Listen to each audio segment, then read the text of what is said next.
Good morning to all of you. Welcome again in your science class. Let's continue.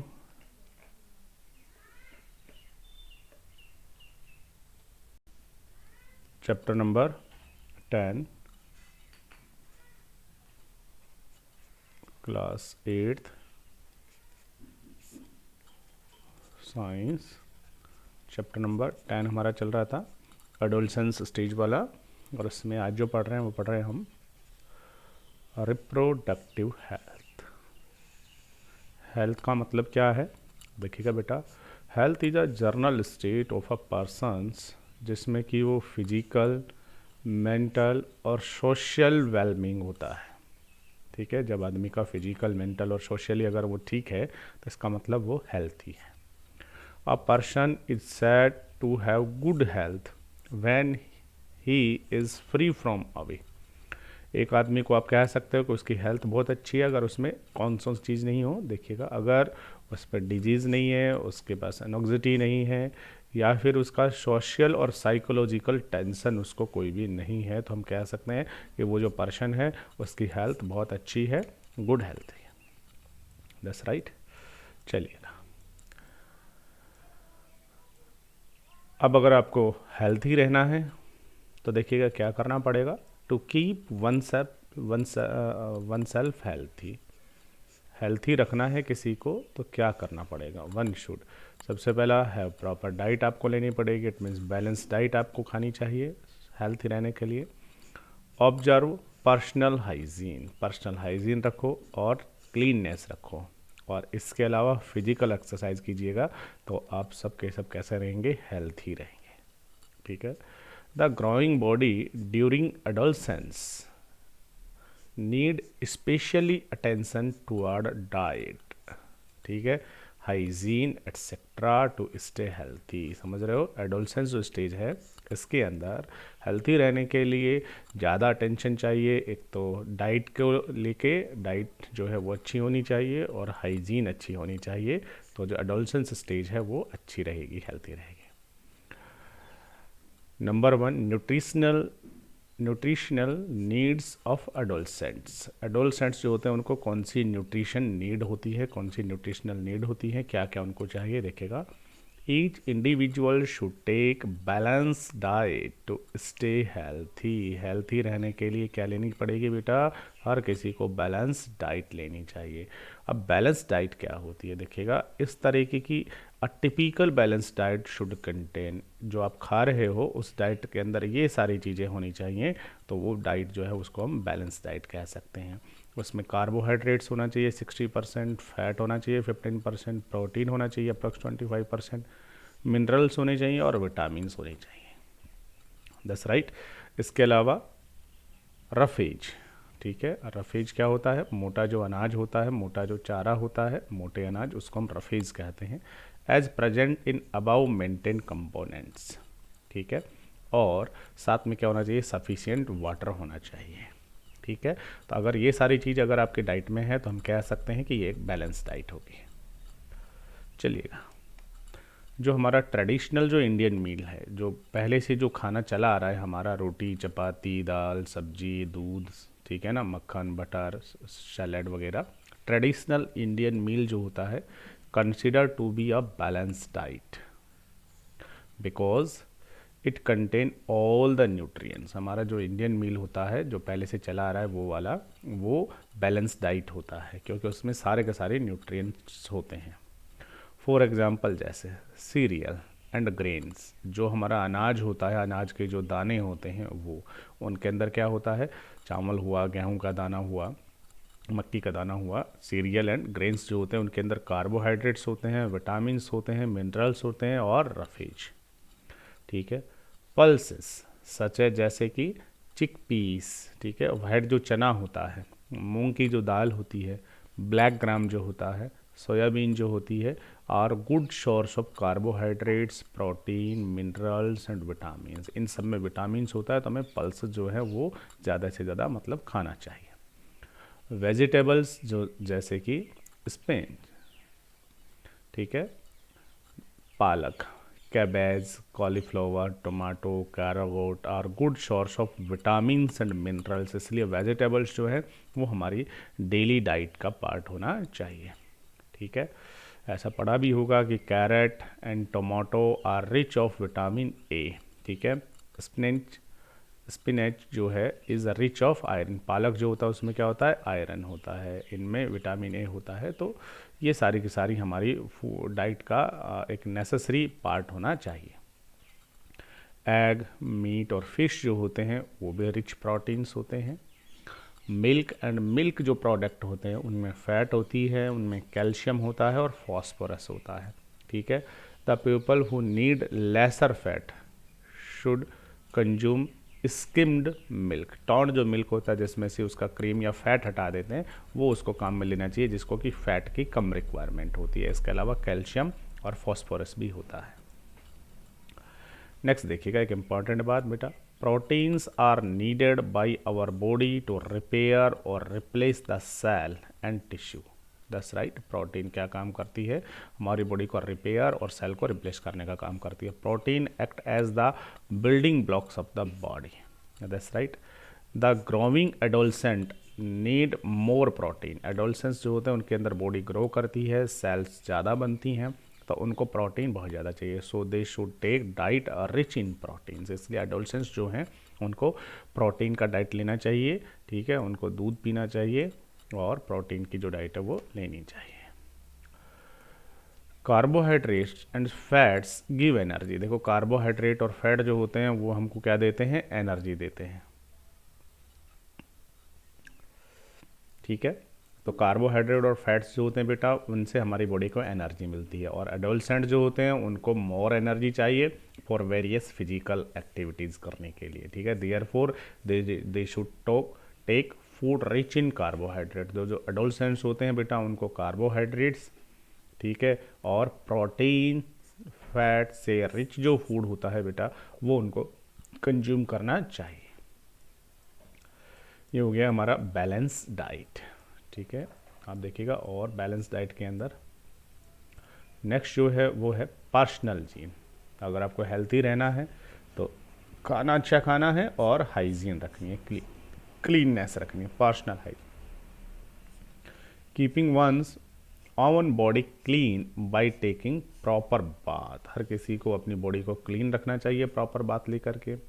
Wearing clean clothes, साफ कपड़े पहनने चाहिए। Eating clean and protected food, साफ और सुथरा अच्छा खाना खाना चाहिए। आफ्टर वॉशिंग हैंड, आ रही बात समझ में, अच्छे से हाथ धोने के बाद में। And keeping the house clean, और हमारे घर को भी क्या रखना चाहिए, साफ। और कलेक्टिवली कॉल्ड पर्सनल हाइजीन। इन सब चीज़ों को मिलाकर के हम पर्सनल हाइजीन कहते हैं। ठीक है, नहाना, हमारी बॉडी को साफ रखना, कपड़े अच्छे पहनना, ठीक है, अच्छे से हाथ धो करके बढ़िया खाना खाना, और हमारे आसपास का जो एनवायरनमेंट है उस पूरे को क्लीन रखना कहलाता है personal hygiene. That's right, the following suggestion should be followed to maintain the personal hygiene. कुछ सजेशन है जो आपको एडोलसेंस को रखने चाहिए पर्सनल हाइजीन मेंटेन रखने के लिए। सबसे पहले keep all part of our body clean by taking bath. हमारी बॉडी के जितने भी पार्ट्स हैं सबको नहाते समय साफ करना चाहिए। ठीक है, it is necessary for adolescent. ये एडोलसेंट के लिए क्या है, बहुत necessary, because of the increase activity of sweet gland. आपको पता है एडोलसेंट जो स्टेज होती है उसमें स्वीट ग्लैंड बहुत एक्टिव हो जाती है, पसीना बहुत ज़्यादा निकलता है, सेबेशियस ग्लैंड एक्टिव हो जाती हैं जिससे बहुत ऑयली स्किन हो जाती है। ठीक है, इसलिए उनको बहुत ज़्यादा साफ करना चाहिए। Many harmful microorganism, dust etcetera present in our surrounding may cause skin disease due to bacterial infection. अगर आप नहा नहीं रहे हो, अच्छे से सफाई नहीं करो पूरी बॉडी की, तो जो स्वीट ग्लैंड से जो स्वीट निकलता है उससे क्या हो जाएगा, इन्फेक्शन हो सकता है। ठीक है, girls should be very conscious about their hygiene. That's right, during their menstrual cycle. menstrual cycle के दौरान बेटा गर्ल्स को हाइजीन के लिए बहुत ज़्यादा केयरफुल रहना चाहिए। Under garments must be changed every day, ये तो हर किसी को करना चाहिए। ठीक है, इफ़ नॉट मोर ऑफ्टन, नहीं है तो कॉटन के under garment should be preferred करने चाहिए। रेगुलर बात करना चाहिए, will protect you from many disease. Bathing help in maintaining the skin healthy, नहाना जो है वो हमारी स्किन को हेल्थी रखता है। तो आपको क्या करना पड़ेगा, बाथिंग करनी पड़ेगी। Bathing help in maintaining the skin healthy. इसके अलावा wash your hand proper before and after meals, खाना खाने के पहले और बाद में आपको क्या करना चाहिए, आपके हाथ अच्छे से साफ करने चाहिए। ट्रिम योर नेल्स, ठीक है ना, from time to time, keep them clean. Okay. इसके अलावा clean your mouth before and after each meal, ठीक है।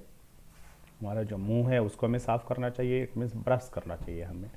To improve the health of gum and teeth, मसूड़े और जो दांत हैं उनको हेल्थी बनाने के लिए। Eat hard and fibre raw fruits, सारी बात समझ में। हमें हार्ड और फाइबर वाले जो फ्रूट है जैसे गन्ना हुआ, चुकंदर हुआ, इस तरीके के फ्रूट्स हमें खाने चाहिए। और साथ में वेजिटेबल सारी खानी चाहिए। वॉश यूअर फीट, हमें हमारे पैर जो हैं उनको धोना चाहिए with water every time you come from outside, जब भी आप बाहर से घर आओगे तो आपको आपके पैर धोने चाहिए। Do not work bear foot outside, ठीक है ना, मतलब बिना किसी चप्पलों के आपको आउटसाइड बाहर नहीं जाना चाहिए। Do not wear tight dresses, tight dress नहीं पहनना चाहिए क्योंकि अगर टाइट ड्रेस पहनोगे does not permit proper blood circulation, पूरी बॉडी में ब्लड का सर्कुलेशन प्रॉपर नहीं होगा। Change your clothes particularly undergarments every day, that's right। चलिएगा। ईट फ्रेशली कुकड फूड, हमेशा ताज़ा बना हुआ खाना खाना चाहिए, बासी नहीं खाना चाहिए। The food should be kept, अगर फूड को रखना है तो कवर्ड टू प्रोटेक्ट इट, ठीक है ना, from files etcetera, flies etcetera, ठीक है। डो नॉट ईट स्टेल और exposed food, okay. Clean latrines should be used for defecation, that's right। do not defecation in open, खुले में नहीं जाना चाहिए शौच। this is harmful for you as well as others के लिए। if proper latrine are not available then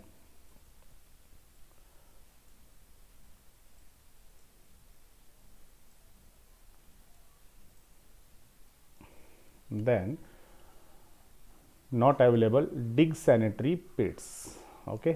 इसके अलावा फिजिकल एक्सरसाइज हमारी हेल्थ का नेसेसरी पार्ट है, ठीक है ना। बैलेंस डाइट, अगर हेल्थी रहना है तो बैलेंस डाइट के अलावा पर्सनल हाइजीन और फिजिकल एक्सरसाइज करनी है।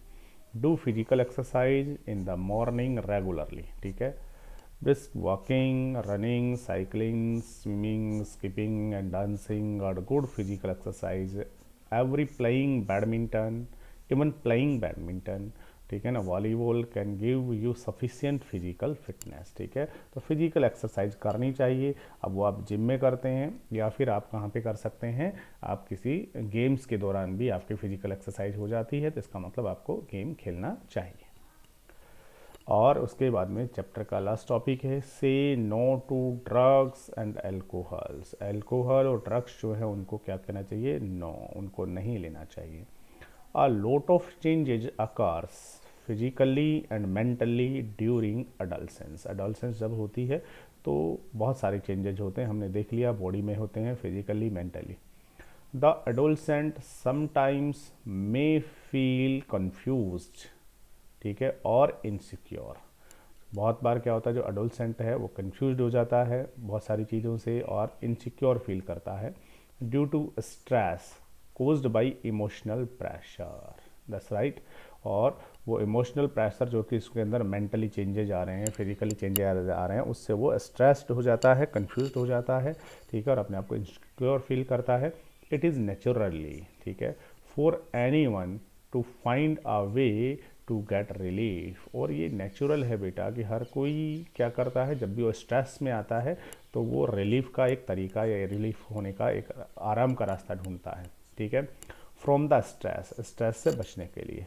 अंडर दीज कंडीशंस, इन कंडीशंस में क्या होता है, if someone suggest you to find relief by taking drugs alcohol, that's right, just say no, याद रखना है। तो क्या करते हैं इस एज के अंदर बहुत सारे जो दोस्त लोग होते हैं वो सजेस्ट करते हैं कि तुम्हें अगर इस टेंशन से, इस स्ट्रेस से निकलना है, ठीक है ना, तो आप क्या ले लीजिएगा, थोड़ा सा ड्रग्स ले लो या फिर अल्कोहल ले लीजिए। अगर कोई ऐसा सजेशन तुम्हें देता है तो उसको नो कहना है। क्यों? क्योंकि ड्रग्स आर एडिक्टिव, ठीक है।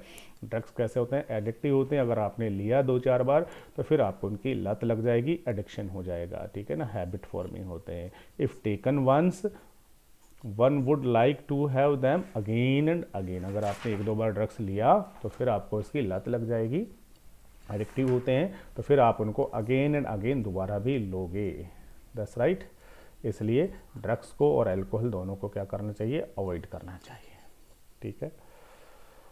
Drug taking and drinking, drugs को टेक करना और ड्रिंकिंग मीन्स अल्कोहल लेना क्या करते हैं? Affect the nervous system. Drugs और अल्कोहल दोनों ही हमारे नर्वस सिस्टम को अफेक्ट करते हैं and have adverse effect on vision, ठीक है, हियरिंग एंड कार्डियोवैस्कुलर सिस्टम। इसके अलावा ये इन सारी चीज़ों को भी अफेक्टेड करते हैं। दस in the long run drugs, ठीक है, alcohol harm the body and ruin health and happiness, ठीक है बेटा। तो ड्रग्स और अल्कोहल क्या करते हैं? ये हमारी हेल्थ और जो हमारी खुशी है उसको क्या कर देते हैं? रुइन, बर्बाद कर देते हैं, ठीक है, बर्बाद कर देते हैं। Another disease about which you should be very careful, ठीक है, एक और डिजीज है अल्कोहल और ड्रग्स के अलावा जिसके बारे में भी केयरफुल रहना है, और वो कौन सी है? एड्स, ठीक है, AIDS। AIDS is caused by a virus called HIV, ठीक है। एड्स जो डिजीज होती है एक वायरस से होती है जिसको हम HIV कहते हैं। The HIV virus destroy the natural defense mechanism of the body and make it susceptible to disease, ठीक है। क्या करता है HIV? HIV जो होता है बेटा, HIV हमारी बॉडी का जो नेचुरल डिफेंस मैकेनिज्म होता है उसको ख़त्म कर देता है, ठीक है, जिससे क्या होता है? हमारी बॉडी के अंदर बहुत सारी डिजीज़ हो जाती हैं, ठीक है। बॉडी का इम्यूनो जो सिस्टम है, डिफेंस सिस्टम है, उसी को ख़त्म कर देता है, जिससे बॉडी के अंदर बहुत सारी डिजीज़ हो जाती हैं। The way by which this virus is transmitted from an infected person to normal person are. अब ये जो एड्स का वायरस है, ये वायरस किस तरीके से ट्रांसमिटेड होता है, ठीक है। तो क्या होता है? मोस्टली लोग जब ड्रग्स करते हैं, ड्रग्स लेते हैं, तो एक ही सिरिंज को शेयर करते हैं, ठीक है ना, सिरिंज से वो इंजेक्शन लगाते हैं और आप उसी से ही दूसरे को इंजेक्शन लगाएंगे तो उसकी बॉडी से वायरस निकल करके नीडल के थ्रू वो दूसरे की बॉडी में आ जाएगा। Yes right. इसके अलावा through an infected mother to her infant, अगर किसी की माँ को एड्स है तो वो उसके बच्चे में भी ट्रांसफ़र हो जाता है, ठीक है। इसके अलावा unprotected sexual contact with N infected person, इस तरीके से क्या होता है बेटा? जो एड्स का वायरस है, इट मीन्स HIV, उसका ट्रांसमिशन होता है। देयर इज़ नो वैक्सीन और medicine for AIDS so far. अब तक एड्स की कोई वैक्सीन या वैक्सीन तो अभी कोरोना की नहीं बनी, एड्स तो बहुत बड़ी डिजीज है बेटा, ठीक है। So as it stand today AIDS is a preventive disease, बस इसको तो बचाव जो है वही इसका उपचार है, बच कर रहना चाहिए। So stay healthy, say no to drugs and alcohols, that's right. चलिए, इस तरीके से चैप्टर क्या हो गया? फिनिश हो गया। अब आज जो हमने पढ़ा है थोड़ा सा उसे रिवाइज कर लेते हैं। देखिएगा, the growing body of an adolescent need the following for his her health. क्या क्या चाहिए? Nutritional needs. एडोलसेंट जो होता है बेटा उसको शुड टेक न्यूट्रिशन डाइट, ठीक है, with high level of protein and carbohydrate के साथ में लेनी चाहिए। दूसरा, पर्सनल हाइजीन रखनी चाहिए, पूरी बॉडी को साफ करना चाहिए। Due to the increased activity of sweat glands there is always a possibility of bacterial infection। Sweet gland से पसीना निकलेगा पूरी बॉडी से, जिससे बैक्टीरियल इन्फेक्शन की पॉसिबिलिटी रहती है। therefore adolescent should keep their body clean by taking regular bath। girls should be very conscious about hygiene during the menstrual cycle। undergarments, ठीक है, preferred by cotton should be changed every day if not more often, ठीक है। Physical exercise good for keeping our body fit. Drugs are addictive होते हैं बेटा, ठीक है, और वो हमारे नर्वस सिस्टम को क्या कर देते हैं, ख़राब कर देते हैं या फेल कर देते हैं, ठीक है, और कार्डियोवैस्कुलर जो सिस्टम है उसको भी बंद कर देते हैं, इसलिए उनको क्या कहना है, no to drugs. That's right. इस तरीके से ये जो reaching the age of adolescence जो था ये चैप्टर फिनिश होता है। अब इसके कुछ क्वेश्चन जो आज हमने पढ़े हैं। सबसे पहला, what kind of food should be taken by adolescent, बोलेगा कैसा फूड लेना चाहिए, उसको बैलेंस डाइट लेनी चाहिए एक तो, और फूड के अंदर उसको प्रोटीन और कार्बोहाइड्रेट जो है वो रिच जो फूड होगा वो उसको लेना चाहिए। Which virus destroy the natural defence mechanism, हमारे नेचुरल डिफेंस मैकेनिज्म को कौन सा वायरस डिस्ट्रॉयड करता है, HIV, human immuno virus. The increased activity of which gland may lead to skin infection and pimples etc. कौन सी ग्लैंड है ऐसी, ठीक है, जिसकी एक्टिविटी से स्वीट ग्लैंड और सीबेसियस जो ग्लैंड होती हैं उनके कारण से। Name the virus that is transmitted from an infected person to a normal person through unprotected sexual contact, कौन सा वायरस, HIV जो वायरस होता है ये सिरिंज से, ठीक है ना, इन्फेक्टेड मदर से उसके बच्चे में, और अनप्रोटेक्ट जो सेक्सुअल कॉन्टैक्ट होता है उसके द्वारा HIV जो है वो ट्रांसमिट होता है। That's right. चलिएगा, अब ये चैप्टर फिनिश हो गया है। इसके बाद अब इस चैप्टर के क्वेश्चन आंसर कुछ मैं रिवाइज करा देता हूँ और आपको आपकी नोटबुक में ये बेटा सॉल्व करने हैं, ठीक है। चलिएगा, सबसे पहले वेरी शॉर्ट आंसर वाले हैं। सबसे first question, what is the stage in which life of a child when he she attain sexual maturity called, sexual maturity कब आ जाती है, प्यूबर्टी में, दैट्स राइट, या फिर एडोलसेंस में भी कह सकते हो। What control the changes which occur at adolescence, adolescence में होने वाले जो चेंजेज हैं उनको कौन कंट्रोल करते हैं, hormones, that's right. Which hormone regulate the sugar metabolism, insulin, that's right, pancreas में होता है। Which component of food must be taken in sufficient quantity by a growing adolescence, क्या लेना चाहिए ग्रोविंग एडोलसेंस को, protein and carbohydrates.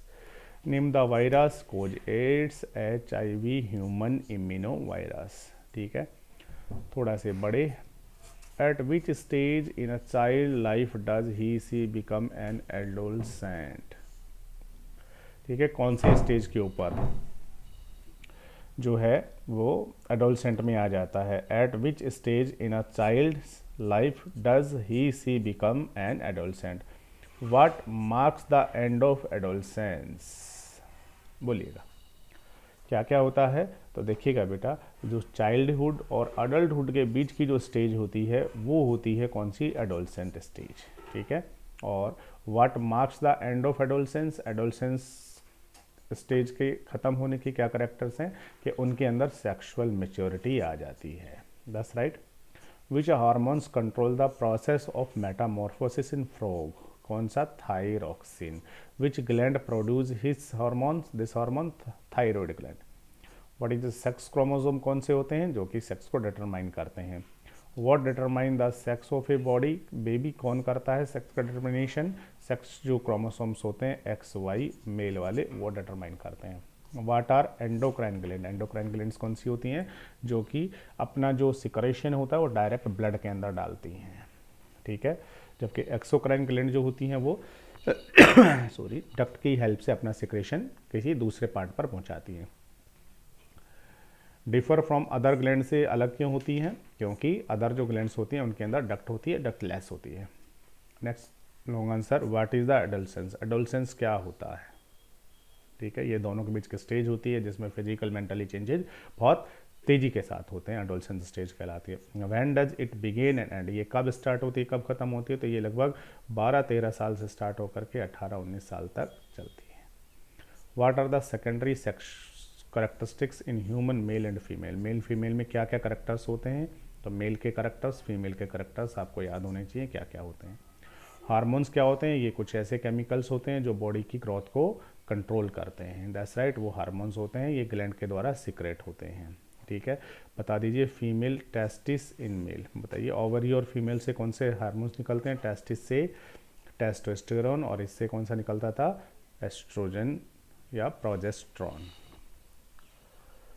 What is menstruation and menstruation cycle, what happen in body of a female during menstruation cycle. ठीक है, menstruation cycle क्या होता था, हर 28 days के अंदर बेटा क्या होता है, जो ओवरीज होती हैं उनसे एक मैच्योर, या एक नहीं बहुत सारे मैच्योर एग निकल करके आते हैं, और उस दौरान क्या होता है, जो यूट्रस है उसकी जो वॉल है वो थिक हो जाती है। ठीक है, अब अगर एग फर्टिलाइज नहीं हुआ है तो वो एग क्या होता है, उस एग के साथ में एग बॉडी से बाहर निकलता है, जिससे यहाँ से वो थिक लेयर जो है, लाइनिंग जो है यूट्रस की और ब्लड वेसल सब बाहर निकलती हैं, that is menstruation cycle.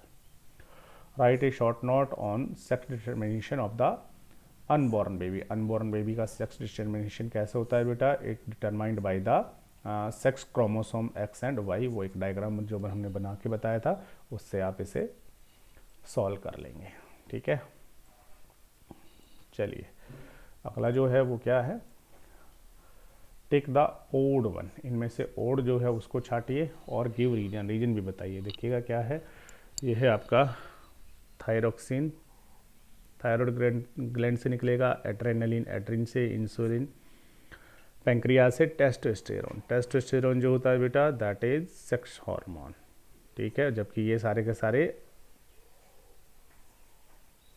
Other hormones है। Adrenaline gland, testis, pancreas, thyroid. Testis जो है ये आपका क्या है, मेल रिप्रोडक्टिव ऑर्गन भी है और साथ में ये एक ग्लैंड भी है, जबकि ये सारी की सारी ग्लैंड्स हैं। Menstruation, uterus, blood vessels, urethra, vagina. Urethra जो है ये अलग है, यूरेथ्रा जो है ये किसका, मेल रिप्रोडक्टिव जो सिस्टम होता है उसका पार्ट होता है urethra. Change in body shape, change in voice, development of sex organs, menopause. ठीक है, ये जो है सारी की सारी एडोलसेंस स्टेज की स्टेज हैं, जबकि मीनोपॉज जो होता है वो मेंस्ट्रुएशन साइकिल का स्टॉप होना होता है।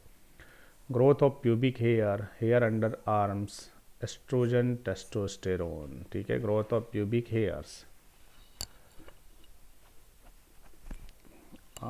एस्ट्रोजन जो है ये नहीं होगा, क्योंकि यहाँ पर क्या होता है, प्रोजेस्ट्रॉन होता है फीमेल के अंदर। Define the following terms, secondary sexual characteristics, hormones, adolescence and puberty, thyroid and parathyroid gland. ठीक है, हर किसी को आप सेपरेटली डिफाइन कर सकते हो, और उसके बाद में कुछ हाई ऑर्डर थिंकिंग के क्वेश्चंस हैं जो आपको सॉल्व करने हैं। ठीक है, नोट कर लीजिए, आपको ये सॉल्व करने हैं। वाई डू एंस and pimples appear during adolescence period, समझ पा रहे हो, क्योंकि इसमें सीबेसियस ग्लैंड डेवलप होती हैं जो कि ऑयली होती हैं उसके कारण से। What does endocrine system control body process, बिल्कुल एंडोक्राइन जो सिस्टम होता है कंट्रोल बॉडी वो पूरी बॉडी को, क्योंकि इनसे क्या निकलते हैं, हार्मोन्स निकलते हैं जो कि बॉडी को रेगुलेट करते हैं। Why does the pelvic area in girls broaden in puberty.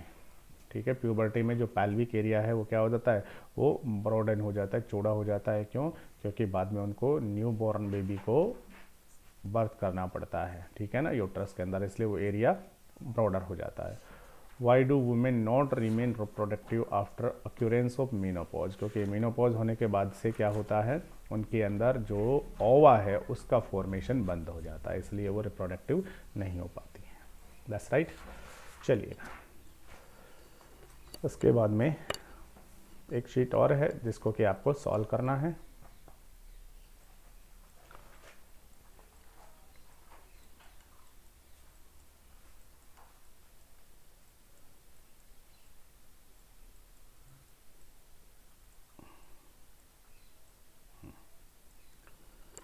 ठीक है, ये आपका क्विक असाइनमेंट है, ये आपको खुद सॉल्व करना है अपना।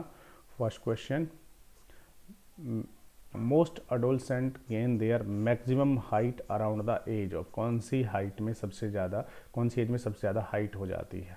ठीक है, उसके बाद at puberty the testis in boy begin to produce, testis में क्या बनने लग जाते हैं, the release of an egg from an ovary is called, क्या कहलाता है, reproductive age in women start when there, क्या बनने लग जाता है जब उनके अंदर मेंस्ट्रुअल स्टार्ट होता था। Adolescent should be careful about what they eat because proper diet is needed for the rapid growth taking place in their body. ठीक है, चलिए उसके बाद the stage between childhood and adulthood adolescence milk secreting gland कौन सी होती है? Mammalian. Control the secretion of sex hormone कौन कंट्रोल करता है? Pituitary glands. The stoppage of menstruation flow 40-45 year age कहाँ पर क्या कहते हैं इसको? Menopause. Keeping your body clean, eating clean protected food and keeping your house hold personal hygiene, that's right. उसके बाद इसको मैचअप करना है।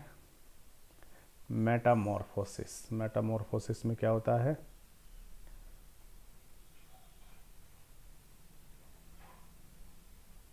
Metamorphosis male gonad, male gonad कौन सा है? Male gonad testis male gonad है। पैंक्रियाज में इंसुलिन बनता है। ठीक है। ग्रोथ हार्मोन्स, ग्रोथ हार्मोन्स कौन सा होता है? TTS, that's right, that is growth hormone, hormone जो कि पिट्यूटरी ग्लैंड से सिक्रेट होता है। और उसके अलावा प्यूबर्टी, दो बज के प्यूबर्टी और मेटामॉर्फोसिस।